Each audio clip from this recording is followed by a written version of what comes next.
I'm Brian Fowler, president of Blind Creek Resources Limited, listed on the TSX Venture Exchange, ticker symbol BCK.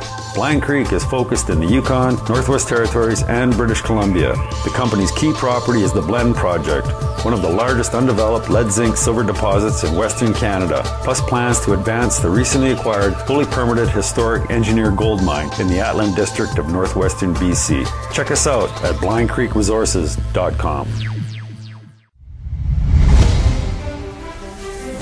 Welcome to the Goddard Report. Comments made on the Goddard Report and TalkDigitalNetwork.com are an expression of opinion only. Here is Jim Goddard. My guest is Sharon Noble, director of the BC Coalition to Stop Smart Meters. Welcome back to the show, Sharon. Thank you very much, Jim. Right off the top, any reaction yet from the government on your fire report? Yeah, sure. No, none at all. Same thing as always. How long was that report, and how many fires did you connect to smart meters in BC?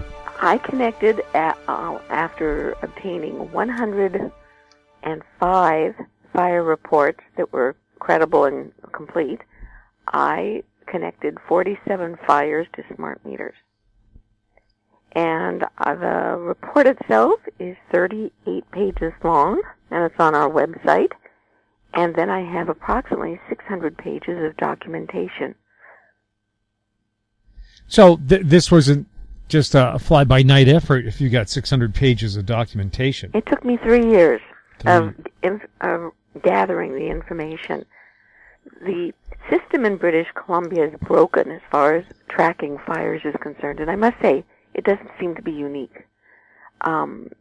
Most other places that I've checked into, in fact, all other places that I've checked into, including Ontario and some places in the U.S., do not track fires either. There seems to be a standard form that does not include smart meters. In fact, the form itself is not very specific. And in British Columbia, the form is supposed to be completed within 3 days of a fire and submitted to the fire commissioner. And I found that in many instances, the form was not being completed within 3 days, and in many instances, it was not being submitted to the fire commissioner, and the fire commissioner has absolutely no authority to do anything about it. Likewise, laws are being broken. Hydro is removing smart meters from the scenes of fires before an inspection can be done by an electrical inspector. Also, despite it being required that if there's even a hint of the fire having been caused by an electrical source, the BC Safety Authority is supposed to be informed, and they're supposed to come to inspect the fire before anything is removed. In many cases, I would say close to 50% of the time that I looked at it, the BC Safety Authority was not informed. So all of these things are contributing to the fact that BC Hydro can say that smart meters aren't causing fires. Nobody's looking at it. Nobody's tracking it. And the only report that BC Hydro and the BC Utilities Commission are concerned with is a report that was paid by Hydro. Hydro commissioned Len Garris, the former chief of the head of the BC Fire Commissioners Association, or Fire Chiefs Association, I'm sorry, the former head of that. He was paid to write a report for BC Hydro about the safety of smart meters. He looked at one source, the annual report by the fire commissioner. And the fire commissioner has acknowledged his only duty is to count the number of fires. And the classifications are very broad: electrical, smoking, grass fire, things like very, very broad. And if, as I found happened in many cases, the smart meter was removed, or the smart meter burned up in the fire because it's a combustible computer, it burns up, there's nothing to be studied, there's nothing to be investigated. And in even cases where the fire inspector says in his report that everything else was ruled out and that he has a strong suspicion that it was the smart meter, he has to say the cause of the fire was undetermined. Those fires are not included or even counted in the fire commissioner's report. So, all in all, no one is tracking. They're using inadequate information, incomplete information, and no one seems to care. I gave them so much evidence that I would think that the Fire Commissioner's Office, the BC Utilities Commission, that the ministers who are in charge of both the Fire Commissioner's Office and BC Hydro would be concerned. I gave them paper copies. I sent by registered mail, bound copies of these reports, at great expense, financial expense, I should say, and I hand-delivered a copy to John Horgan's constituency office. I've never heard a word from anybody. I also sent a digital copy, an online copy, to every MLA. Nope, haven't heard from anybody there either. So it's very, very unfortunate, and I think that the people in British Columbia should be outraged. They have a fire hazard that engineers, independent engineers who have absolutely no reason to, jerry-rig the evidence or to mess with the information. They've looked at the smart meters and have found them to be fire hazards, that there are several design flaws that cause them to burn. And BCUC has not even employed the services of an independent electrical engineer to check this out. And BC Hydro accepts Itron's word that they're safe. Itron says they're safe, so we're not concerned. They have not done their due diligence. And these meters have not been certified by CSA to be safe. And the protocols that they are following are industry-supported protocols. So the fact of the matter is, Jim, British Columbians' homes and lives are being put at risk for the sake of profit by Hydro and Itron. Well, taking Itron's word for it is like the tobacco company saying cigarettes are safe. Or cell phones telling you that they're safe. Yep. We'll have more with Sharon Noble right after the break. I'm Kelly Jennings, CEO of PowerBand Solutions. PowerBand is a cloud-based provider of auction, inventory, and finance solutions that make buying, selling, and financing vehicles more efficient. PowerBand Solutions trades on the TSX Venture Exchange symbol PBX. For more information, please visit us at powerbandsolutions.com.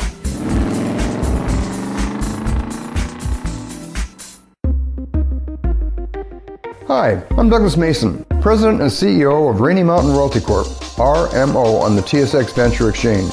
Rainy Mountain's Brunswick property is located in the Ridout Shear Zone in Ontario, with grab samples running as high as 32 grams per ton gold. A follow-up drill program to test numerous targets located by recent groundwork is planned for early 2018. Please visit our website at rmroyalty.com. Welcome back. We're speaking with Sharon Noble. Sharon, a report says children are suffering psychological damage from wireless gadgets. Can you maybe explain the concerns? The article that I circulated was concentrating primarily on the fact that children are not getting enough sleep. These gadgets, whether they're the iPhones, whether they're tablets, whether they're laptop computers, all emit a blue light. The screen emits a blue light. And this messes up melatonin production. In addition, microwave radiation, which is emitted by all these wireless gadgets, also affects melatonin production.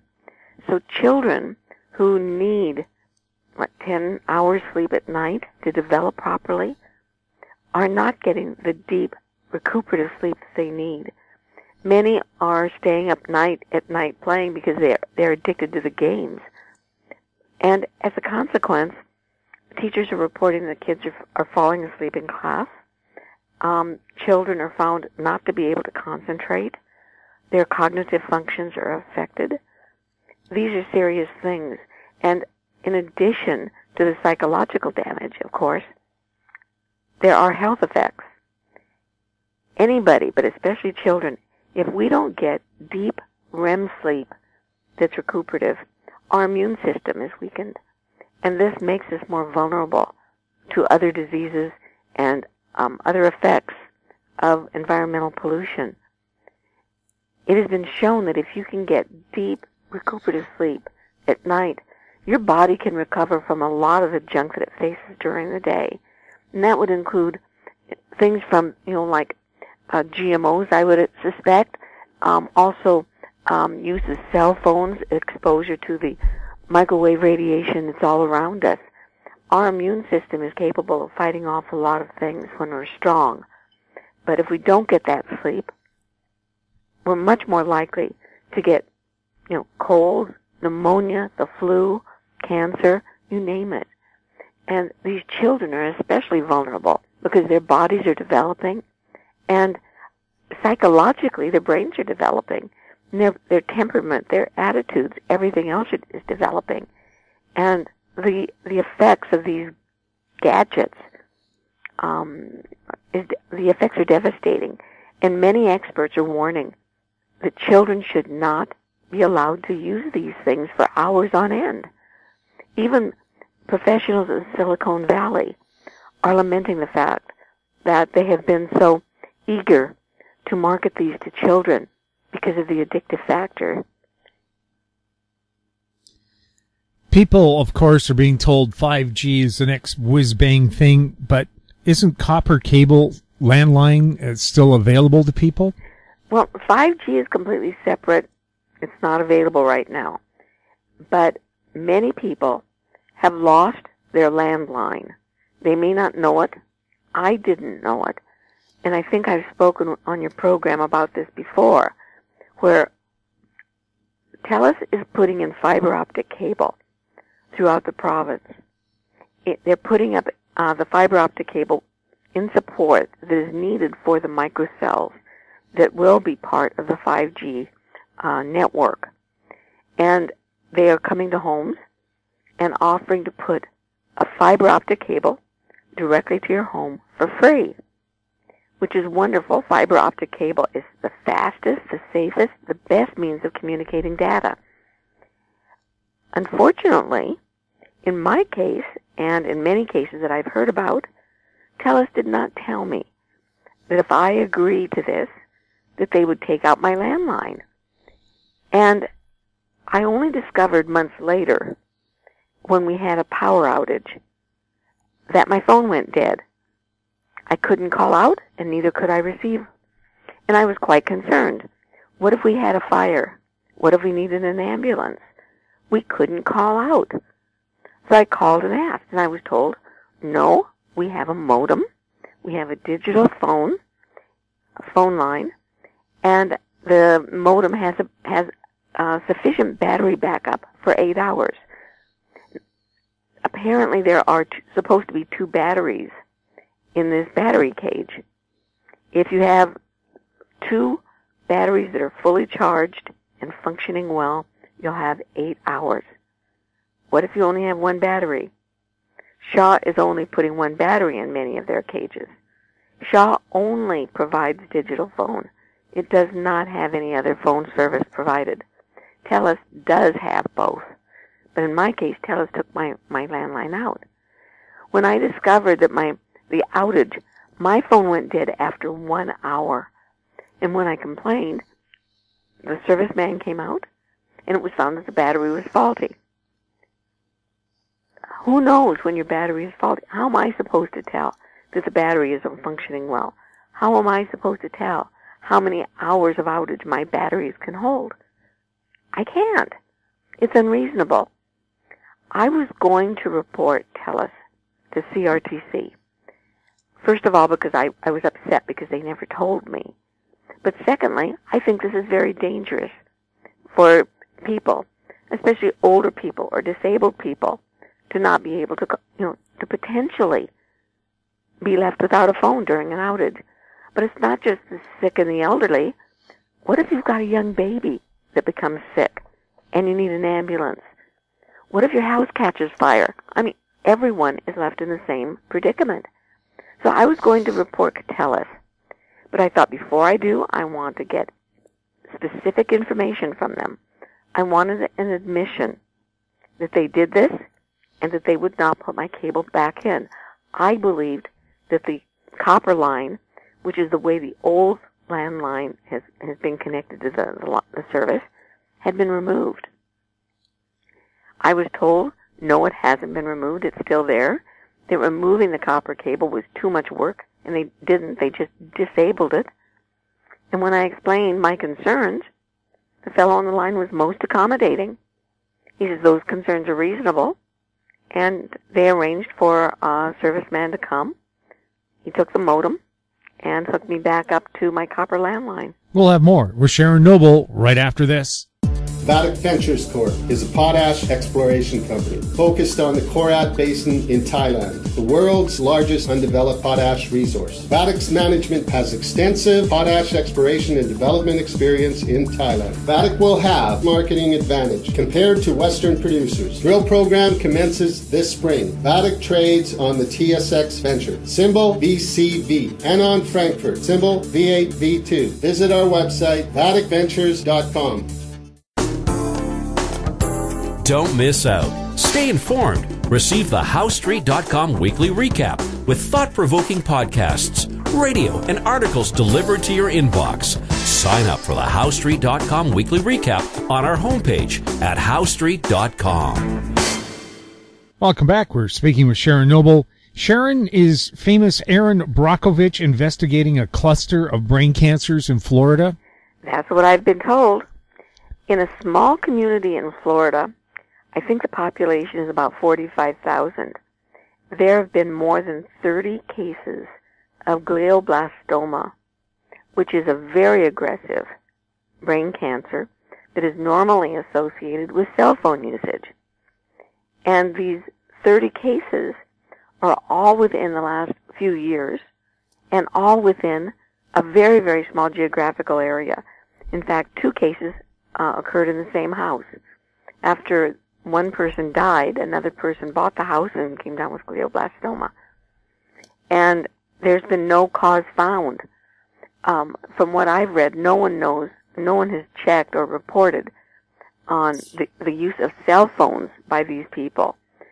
As I said before, glioblastomas are the most aggressive brain tumors, brain cancers, and they are the ones that are most closely associated with cell phone usage. But no one knows yet what all these cases are, and Erin Brockovich has expressed an interest and says that she's going to be involved in the investigation. This could be major. We need someone with Erin Brockovich's high-level profile and with her integrity to get involved here and look at cell phone, microwave radiation, and bring it to the public. All of the experts in the world, like Deborah Davis, who has a Nobel Prize, all these other people who are so educated and have devoted their lives can't seem to get any traction. But someone like Erin Brockovich could. So, as sad as it is that there have been all these cases of glioblastomas and so many people are suffering in Florida, it could be a major victory to get someone like Erin Brockovich involved here. Is there widespread publicity about a possible connection or likely connection between cell phones and brain cancer? Oh, yes. Yes, there are. There are so many studies. And 2 of the most recent ones are ones that I spoke about over the last two times we've spoken. The NTP study, which was done in the U.S. by the National Institute for Health, and it was a 10-year, $25 million study, and an Italian study that was also over 10 years.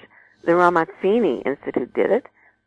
Both confirmed prior studies that showed that exposure to microwave radiation, even at levels that are consistent with the levels that are in everyday environment that we're exposed to every day, lead to cancers. Glioblastomas due to cell phones. The NDP study, that's the National Toxicology Project study, was done primarily for cell phone radiation, and it came out very strongly with glioblastomas, acoustic neuromas, which are tumors in the ear, pituitary cancers, and also, and this was confirmed and replicated by the Ramazzini study, very unusual studies, schwannomas of the heart. These are cancers of the heart, and they are extremely rare. In fact, I can't swear to it, but I believe I read that in all of the medical journals there had been just a handful of cases of schwannomas of the heart. But yet these studies, both of them showed increased evidence of schwannomas of the heart. So cell phones. There are Dr. Hardell out of Sweden, for years has been doing studies showing the direct relationship between cell phones and glioblastomas. And this is primarily the cause for IARC, which is associated with the World Health Organization, to declare microwave radiation to be carcinogen in 2011, with the relationship between cell phones and glioblastomas. Sharon, you're also concerned that they're planning to build or are building a hydro substation under or near a Vancouver school. Can you explain? This was started more than a year ago. BC Hydro came out with some PR statement that it was going to save land, and it was going to, from the cost it was going to from the cost of putting the substation underground near a school, it would have money that it could give to the school. It's the Lord Taylor School Lord Roberts School in Vancouver. It wants to put a substation underground, and this would be having major cables running into the substation and out of the substation. And this is the type of endeavor that will increase the electromagnetic fields for people in the environment, within close environments, including the school. Magnetic fields are very, very dangerous and cannot be shielded. This is going from the power lines. These are extremely strong cables. These aren't just like the power lines along the road. These are major, major heavy-duty power lines that are going to be running into the substation and out of the substation. And there's no way to shield it. Putting it underground doesn't shield it. Electromagnetic waves, fields, travel through just about everything. And it is extremely dangerous. And Hydro, of course, as it does with smart meters, says it's following Health Canada's guidelines. Health Canada's guidelines are shocking. It allows 2,000 milligauss levels of magnetic fields. That would be on power lines going over homes, underground with substations, etc. Yet scientists have shown exposure to 2 or 3 milligauss. That's 2,000 versus 2 to 3. At 2 to 3 milligauss, there's a significant increase in leukemia with children. I mean, this is another to be carcinogen, and it should be higher. The evidence is strong, and many scientists are saying both microwave radiation and electromagnetic fields should be cancers. They should just be out-and-out cancer producers. I mean, the evidence is there. There's so many problems with this, and Hydro should be ashamed of itself. This is not something that you put near a school or any place else where people spend a lot of time. But children are most vulnerable to this sort of thing. And it was fought back a year ago. The people in the area complained. Scientists raised the hue and cry about it, and it was fought back. And now Hydro has brought it back again. They are going to be having meetings with the school board, and then I believe that they have to have a hearing before BC Utilities Commission. About that, I'm not sure. Somebody told me they do. I hope they do. That would give the public a better opportunity. But I'm asking parents and teachers and people who are concerned to write to Janet Fraser, who is the head of the school board in Vancouver. She should be told this should not be allowed. Sure, Hydro can give money to the schools, but is that worth endangering the lives of the children and the teachers who are at that school all day, every school day? No. This is terrible, and it's shocking that Hydro is being allowed to even consider this. Well, Sharon, I look at the fire hazard because both downtown Vancouver and downtown Toronto had major days-long power outages due to substation explosions. Aren't you putting a potential bomb under a child's school? There are many problems, Jim. There is no way this should be under a school. There's no reason to do it. Sure, Hydro wants to save space. Tough beans. Find a safer space away from schools and homes. It shouldn't be anywhere near where people spend their time. Sharon, are there any websites people can go and review some of this stuff? Yeah, but may I speak about one more topic? Sure can. There are some recent articles about autism. April is Autism Month. And there was an article about the number of, we all know that autism is becoming much more common. It used to be 1 in 10,000. It's now 1 in 50. And it parallels directly the increase in environmental toxins, primarily, and the one that I'm most concerned about is wireless radiation. And a recent study showed that there's a direct link between men carrying cell phones in their pockets and DNA damage that causes autism. It said that 80% of the mutations that are found in autism cells, cells of autistic children, come from sperm. Men are particularly vulnerable. When they put the cell phone in their front pocket, the radiation is very, very close to their reproductive organs. And the sperm, we've known from many studies that the sperm become slower, there are fewer of them, and they become damaged. This is not an opinion. There are many studies about this, and there is a warning that should be put out on every cell phone telling men not to carry it in their front pockets. And now there's a direct relationship between damaged sperm and autism. 80% of the damaged cells in autistic cases come from sperm. And we've been asking cell phone carriers and companies to put labels on, warning people women shouldn't be putting the cell phones in their bras. There's a direct link to breast cancer. They shouldn't be carrying cell phones anywhere on their bodies. The manuals themselves say keep it close to an inch away from all parts of your body. If people need to use a cell phone, turn it off. Keep it in airplane mode until you actually need to use it. When you use it, keep it away from yourself. Use speakerphone.